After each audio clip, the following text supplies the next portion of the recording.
Nikmat Tuhan yang tak terhitung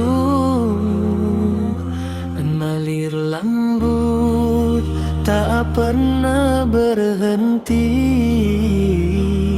Mari bersyukur dengan hati yang tunduk, mengharap ridho ilahi Rabbi.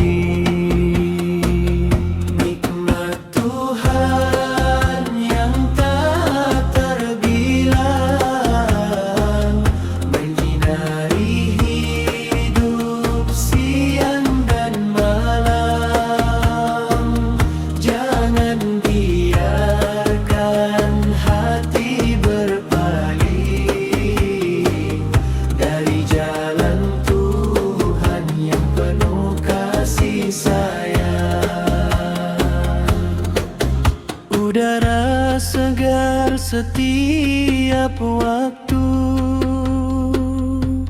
rezeki datang tanpa jemu, kesehatan dan keluarga yang satu adalah karunia yang selalu baru. Mari berbuat baik sesama, menebar kasih dan cinta agama,